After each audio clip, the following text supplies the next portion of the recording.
திருக்குறளின் 7வது அதிகாரமான புதல்வரை பெறுதல் சனாதன தர்மத்தின் அடிப்படை கோட்பாடான பிதிர்க்கடன் மற்றும் வம்சவிருத்தி ஆகியவற்றை மையமாகக் கொண்டது.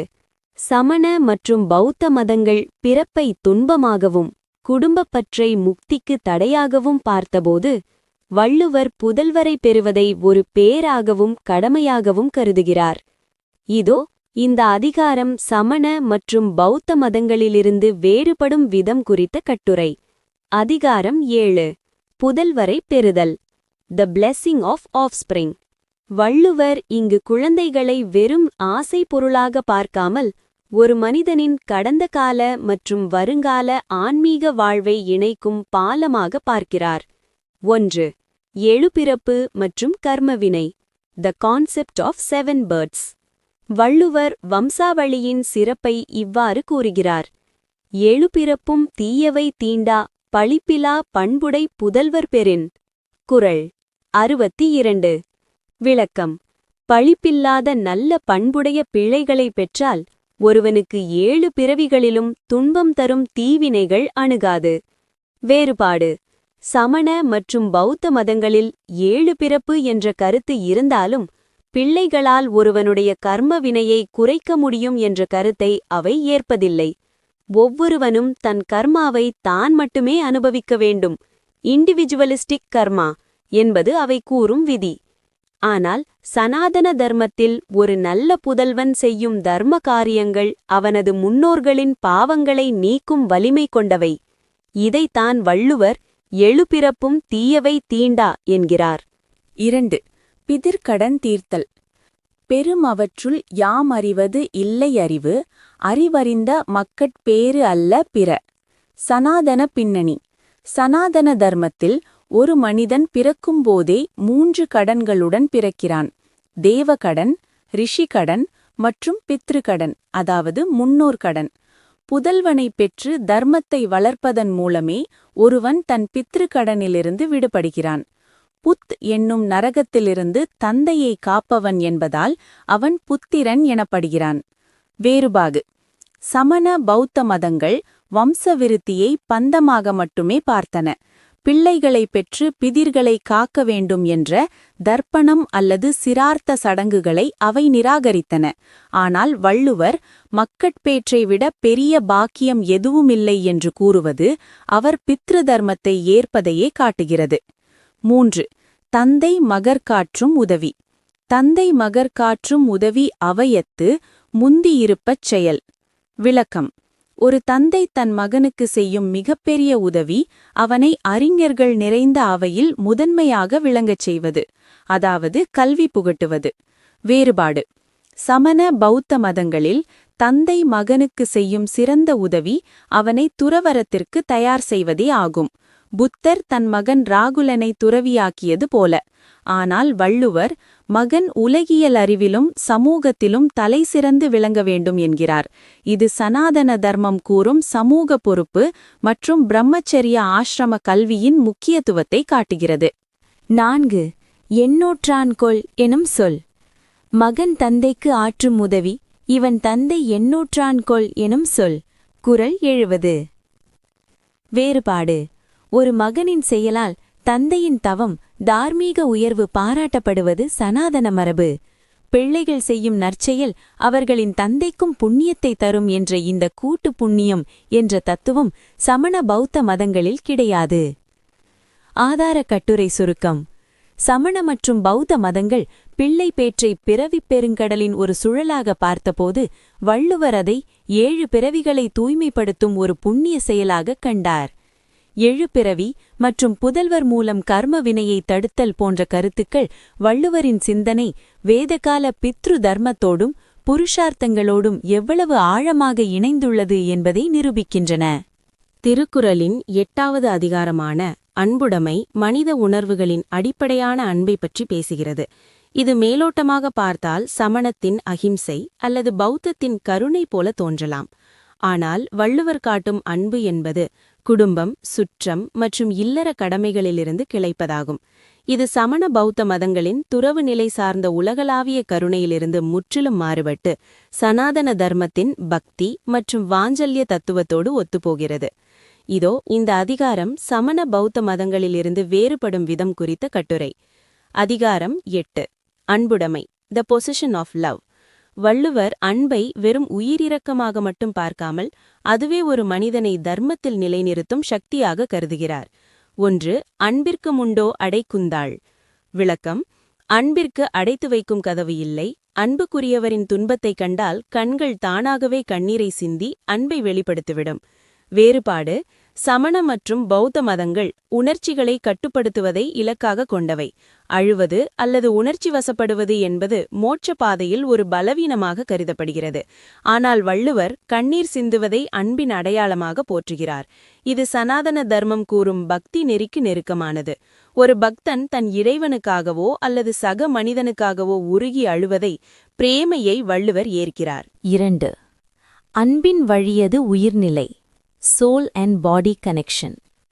அன்பின் வழியது உயிர்நிலை, அஃதிலார்க்கு என்பு தோல் போர்த்த உடம்பு. குறள் 80. விளக்கம்: அன்பு இருக்கும் உடம்பில்தான் உயிர் இருக்கிறது. அன்பு இல்லாதவர் உடம்பு வெறும் எலும்பும் தோலும் போர்த்திய பிணம் போன்றது.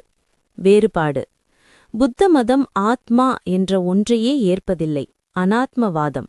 அவர்கள் உடலை வெறும் 5 ஸ்கந்தங்களின் தொகுப்பாக பார்க்கிறார்கள். ஆனால் வள்ளுவர் உயிர்நிலை என்று ஒரு நித்தியமான ஆன்மாவை குறிப்பிடுகிறார். அந்த ஆன்மா அன்பினால் இயங்குகிறது என்பது சனாதன தர்மத்தின் ஜீவாத்மா தத்துவமாகும். 3. அறத்திற்கும் அன்பே துணை. அறத்திற்கே அன்பு சார்பென்பர் அறியார், மரத்திற்கும் அஃதே துணை. குறள் 76. விளக்கம்: அறியாதவர்கள் அன்பு அறத்திற்கு மட்டுமே துணை என்பார்கள். ஆனால் வீரத்திற்கும் அன்பே அடிப்படை. வேறுபாடு: சமண மதம் மரத்தை மறவே மறுக்கிறது. அது தீவிர அஹிம்சையை வலியுறுத்துகிறது. ஆனால் சனாதன தர்மத்தில் தர்மத்தை காக்க ஒரு ஷத்திரியன் போர் புரிவது ஷத்திரிய தர்மம், அன்பின் அடிப்படையிலேயே செய்யப்பட வேண்டும். உதாரணம்: அர்ஜுனனுக்கு கண்ணன் காட்டிய வழி. தன் நாட்டையும் தர்மத்தையும் காக்க வேண்டும் என்ற அன்பே வீரத்திற்கு வித்தாகிறது. வள்ளுவரின் இந்த மரம் சார்ந்த பார்வை சமண பௌத்த மதங்களில் கிடையாது. 4. எலும்பில்லாத உயிரை வெயில் காய்வது போல. என்பில் அதனை வெயில் போலக் காயுமே, அன்பில் அதனை அறம். குறள் 77. வேறுபாடு: சமணத்தில் அறம் என்பது ஒரு இயந்திர ரீதியான வினை, லா ஆஃப் கர்மா. ஆனால் வள்ளுவர் அறத்தை ஒரு நீதிபதியாக, டிவைன் ஜஸ்டிஸ் ஆக உருவகப்படுத்துகிறார்.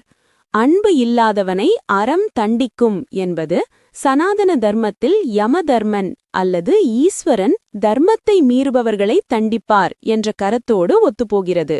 ஆதார கட்டுரை சுருக்கம்: சமண பௌத்த மதங்களில் கருணை என்பது ஒரு பற்றற்ற ஒரு நிலை, டிட்டாச்ட் கம்பேஷன். ஆனால் வள்ளுவர் காட்டும் அன்பு என்பது இல்லறம், சுற்றம் மற்றும் வீரத்தோடு பிணைக்கப்பட்ட பற்றுள்ள அன்பு. எலும்புத்தோல் போர்த்த உடம்புக்கும் உயிர்நிலைக்கும் உள்ள தொடர்பை அவர் கூறுவது சனாதன தர்மத்தின் ஆத்ம தத்துவத்தை அடிப்படையாக கொண்டது. வீரத்திற்கு அன்பு தேவை என்ற வாதம் வள்ளுவர் சனாதன தர்மத்தின் தர்மயுத்த கொள்கையை ஏற்றுக்கொண்டவர் என்பதை உறுதிப்படுத்துகிறது. திருக்குறளின் 9வது அதிகாரமான விருந்தோம்பல் சமண மற்றும் பௌத்த மத கோட்பாடுகளிலிருந்து முற்றிலும் விலகி சனாதன தர்மத்தின் அதிதி யக்ஞம் என்ற வேள்வி முறையை அப்படியே முன்வைக்கிறது. இந்த அதிகாரத்தில் வள்ளுவர் பயன்படுத்தும் கலைச்சொற்களும் அவர் காட்டும் பலன்களும் வைதீக நெறியின் அடையாளங்களாகும். இதோ விருந்தோம்பல் அதிகாரம் சமண மற்றும் பௌத்த மதங்களிலிருந்து வேறுபடும் விதம் குறித்த கட்டுரை. அதிகாரம் 9. விருந்தோம்பல், hospitality as a sacrifice. Valluvar விருந்தோம்பலை ஒரு சமூக பண்பாக மட்டும் பார்க்காமல் அதை ஒரு தெய்வ வழிபாடாக மாற்றுகிறார். வேள்வி என்ற கலைச்சொல், the concept of yajna. Valluvar இவ்வதிகாரத்தில் விருந்தோம்பல் என்பதை ஒரு வேள்வி, யாகம் என்று அழைக்கிறார். இருந்தோம்பி இல்வாழ்வதெல்லாம் விருந்தோம்பி வேளாண்மை செய்தற் பொருட்டு. குறள் 81. வேறுபாடு. சமண மற்றும் பௌத்த மதங்கள் வேள்வி அல்லது யாகம் என்ற கருத்தாக்கத்தையே எதிர்த்தமை. குறிப்பாக மிருகபலி இல்லாத வேள்விகளையும் கூட அவை சடங்கு ரீதியாக ஏற்கவில்லை. ஆனால் வள்ளுவர் இல்லறம் நடத்துவதன் நோக்கமே விருந்தினரை உபசரிக்கும் வேள்வி செய்வதுதான் என்கிறார். இது சனாதன தர்மத்தின் பஞ்ச மகா யஜ்ஞங்களில் ஒன்றான நிருயஜ்ஞம், மனிதாபிமான வேள்வி என்பதன் நேரடி பிரதிபலிப்பு. 2. திருமகளும் தேவர்களும். வள்ளுவர் விருந்தோம்பல் செய்பவனுக்கு கிடைக்கும் பலனாக மகாலட்சுமியின் அருளையும் தேவர்களின் மதிப்பையும் குறிப்பிடுகிறார். அகன் அமர்ந்து செய்யாள் உரையும் முகனமர்ந்து நல் விருந்தோம்புவான் இல். குறள் 84. விளக்கம். இன்முகத்தோடு விருந்தினரை உபசரிப்பவன் வீட்டில் செய்யாள், அதாவது திருமகள் லக்ஷ்மி குடியிருப்பாள். வேறுபாடு. சமணமும் பௌத்தமும் லக்ஷ்மி போன்ற தெய்வங்களை முக்திக்கு தேவையானவர்களாக கருதுவதில்லை. ஆனால் வள்ளுவர் இல்லறத்தானுக்கு செல்வமும் மங்களமும் தரும் தெய்வமாக திருமகளை குறிப்பிடுகிறார். மேலும் விருந்தோம்பல் செய்பவன் வானத்தவர்க்கு நல் விருந்து என்று குறள் 86 என்கிறார். இது அதிதி தேவோபவ என்ற சனாதன தத்துவத்தின் வெளிப்பாடு. 3. அமிழ்தமும் பகிர்ந்துண்ணலும். விருந்து புறத்ததாத் தானுண்டல் சாவா மருந்தெனினும் வேண்டற்பாற்றன்று. குறள் 82. விளக்கம். சாகாவரம் தரும் அமிழ்தமே கிடைத்தாலும் விருந்தினர் வெளியே இருக்கும்போது தான் மட்டும் உண்பது அறமாகாது. சனாதன பின்னணி. அமிழ்தம் என்பது பார்க்கடலை கடைந்து எடுக்கப்பட்டதாக புராணங்கள் கூறுகின்றன. தேவர்களுக்கே உரிய அதைவிடவும் விருந்தினர் முக்கியம் என்கிறார் வள்ளுவர். வேறுபாடு. சமணத்தில் உணவு என்பது கர்மாவை கழிப்பதற்காக உடலுக்கு தரப்படும் ஒரு எரிபொருள் மட்டுமே. ஆனால் சனாதன தர்மத்தில் உணவு என்பது அன்னம் பிரம்மா, அதாவது உணவே கடவுள். அதை விருந்தினருக்கு படைத்த பின் உண்பது யக்ஞசேஷம் எனப்படும். வள்ளுவர் மிச்சில் மிசைவான் என்று குறிப்பிடுவது இந்த வைதீக கோட்பாட்டையே. 4. தகுதி அறிதல். Vessel of merit. விருந்தின் துணை வேள்வி பயன். குறள் 87. வேறுபாடு. சமண பௌத்த மதங்களில் தானம் என்பது கொடுப்பவரின் மனநிலையை மட்டுமே பொறுத்தது. ஆனால் சனாதன தர்மத்தில் பாத்திர தானம், தகுதியுள்ளவருக்கு கொடுத்தல் முக்கியம். வந்த விருந்தினரின், குறிப்பாக துறவிகள் பிரம்மச்சாரிகள் தகுதிக்கு ஏற்பவே அந்த வேள்வியின் பயன் அமையும் என்ற வள்ளுவரின் கூற்று சனாதன தர்மத்தின் தகுதி அறிந்து ஈதல் என்ற விதியை பின்பற்றுகிறது. ஆதார கட்டுரை சுருக்கம். விருந்தோம்பலை ஒரு வேள்வி என்று அழைப்பதும் அதில் செய்யாள் லக்ஷ்மி மற்றும் வானத்தவர் தேவர் ஆகியோரை தொடர்புபடுத்துவதும் வள்ளுவரின் சனாதன சிந்தனைக்குச் சான்றாகும். சமண பௌத்த மதங்கள் புறக்கணித்த யக்ஞ கலாச்சாரத்தை வள்ளுவர் இல்லறத்தின் அடிப்படை தர்மமாக மாற்றினார். இது அம்மதங்களின் நிர்வாண பாதையை விட சனாதன தர்மத்தின் கர்ம மற்றும் பக்தி பாதைக்கு மிகவும் நெருக்கமானது. திருக்குறளின் 10வது அதிகாரமான இனியவை கூறல் சனாதன தர்மத்தின் வாக் சுத்தி, அதாவது சொல்லின் தூய்மை, மற்றும் வாக் தவம், அதாவது வார்த்தைகளால் செய்யப்படும் தவம் ஆகியவற்றை அடிப்படையாக கொண்டது.